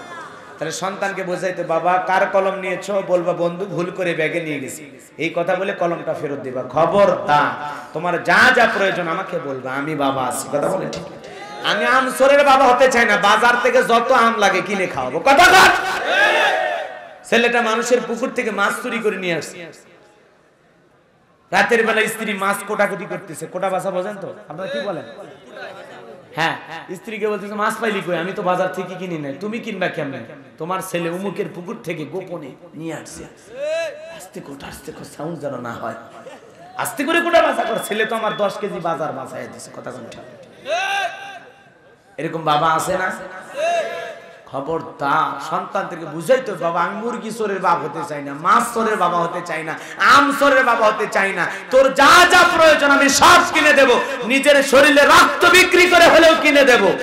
খবরদার, এরপরে কোনো অন্যায় করবি না, কোনো অপরাধ করবি না, কোনো গুনাহ করবি না। সন্তানকে আমরা কি বুঝাইতে পারবো না? শোনেন, ছোট ছোট অপরাধ করতে করতে বড় বড় অপরাধে শিক্ষা পায়। এই জন্য ছোটবেলাতেই সন্তানকে বুঝাইতে হবে, কারো কাছে আম চুরি করা যাবে না, কারো কাছে জাম চুরি করা যাবে না, বখেটে দুষ্ট লোকদের সাথে ওঠা বসা করা যাবে না। সন্তানকে বুঝাইতে হবে। পারবো তো ইনশাআল্লাহ? পারবো তো ইনশাআল্লাহ? নাকি ওই লোকের মতো একটা লোক নতুন আম বাগান বানাইছে, যা দেখে একটা ছেলে আম চুরি করে, তখন বলছে এই ছেলে তোর সাহস তো কম না, নতুন বাগান লাগাইছে আমার বাড়ির লোকজন একটা আম খেয়ে দেখে নাই, আর তুই প্রথমে আম চুরি করেছিস তোর বাবারে বলে দেব। ছেলেটা হাসে আর বলে চাচা কি হাসিস কেন, তোর বাবারে বলে দেব। সেই কথা বলতেছে না, আমি তো এই গাছে উঠেছি, পাশের গাছে আমার বাবাও উঠেছে। তার মানে ছেলেও আমসোর, বেটা বাপও আমসোর, তো চোরের ঘরের চোর। কথা ঠিক কিনা? তো চোর যদি বাবা হয়তো বিচার করবে কেন? তা আমাদের অবস্থা তাই হয়ে গেছে, নিজের চরিত্রই তো ঠিক নাই, তা সন্তানকে ভালো হতে বলবো কিভাবে? এ কথা কর নাকি আপনারা? নিজে বিড়ি খাই, সিগারেট খাই, গাঁজা খাই, ইয়াবা খাই, মদ খাই, 3 দিন ঘুমের থেকে উঠতে পারি না, তা আমার চরিত্রই তো ঠিক নাই, আমি আমার ছেলে মেয়েকে ভালো করবো কিভাবে? কথা বলে ঠিক কিনা?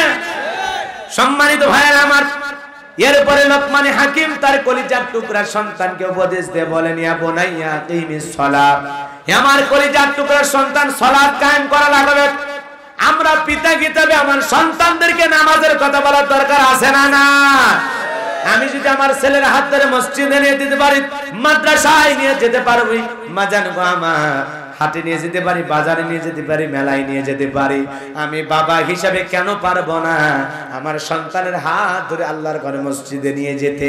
যেই বাবারা ছোটবেলায় সন্তানের হাত ধরে মসজিদে নিয়ে যাবে, ওরা পৃথিবীর সফল বাবা। কথা বলেন ঠিক কিনা? সন্তানদের হাত ধরে আল্লাহর ঘরে মসজিদে নিয়ে যে আল্লাহর সাথে পরিচয় করা দিতে রাজি আছেন তো ইনশাআল্লাহ? রাজি আছেন তো ইনশাআল্লাহ? সন্তানদেরকে বুঝাইতে হবে, ইয়া বুনাইয়া কিমিস সালাহ, হে আমার কলিজার টুকরা সন্তান, নামাজ কায়েম করা লাগবে। ছেলেকেও নামাজি বানাবো, মেয়েকেও নামাজি বানাবো, স্ত্রীকেও নামাজি বানাবো।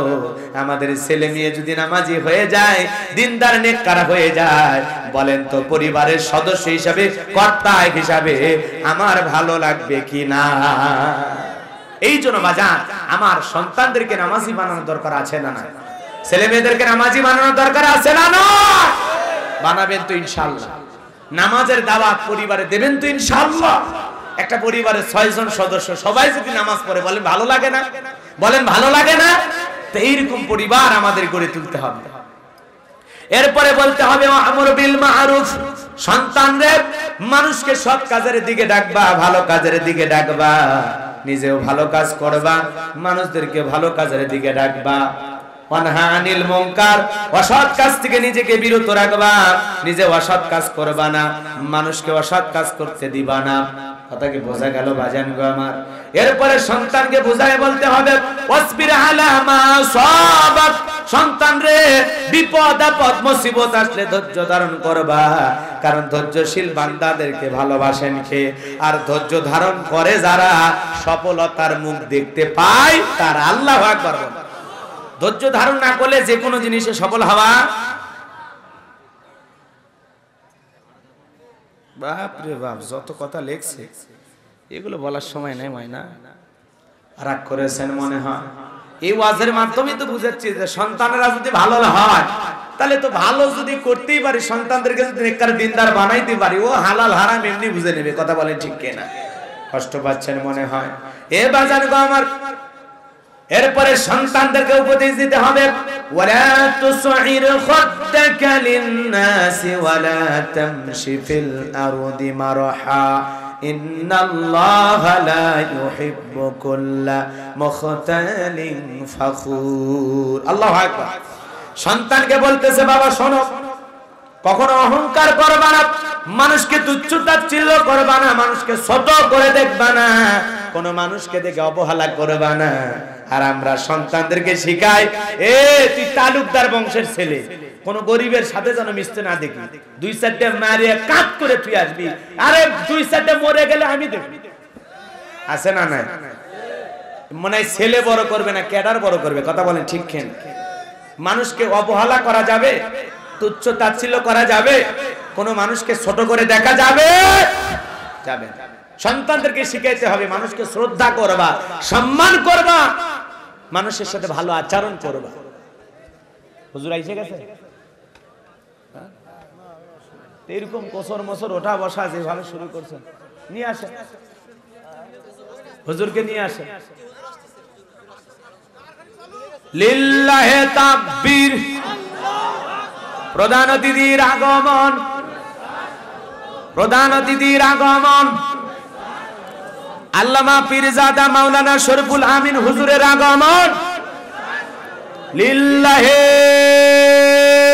তাকবীর।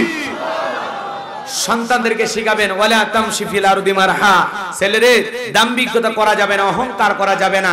অহংকারী বান্দাকে আমার আল্লাহ পছন্দ করে না। আল্লাহ পাক আমাদের সবাইকে সঠিক বুঝ দান করুন। ওয়া আখিরি দাওয়ানা আনিল হামদুলিল্লাহি রাব্বিল আলামিন। যেহেতু মুহতারাম হুজুর এসে গেছেন, উনি ভারত থেকে আসছেন, অনেক বড় প্রবীণ আলেম, ওনার সম্মানে আমি এখনই মঞ্চ ছেড়ে দিলাম। কথা বলবেন প্রধান অতিথি পীরজাদা মাওলানা মোহাম্মদ শরীফুল আমিন সাহেব। আল্লাহ পাক প্রিয় মুহতারাম হুজুরকে কবুল করুন। আল্লাহ পাক আমি হুজুরের কাছে দোয়া চেয়ে আমার আলোচনা এখানে ইতি টানছি। ওয়া আখিরি দাওয়ানা আলহামদুলিল্লাহি রাব্বিল আলামিন।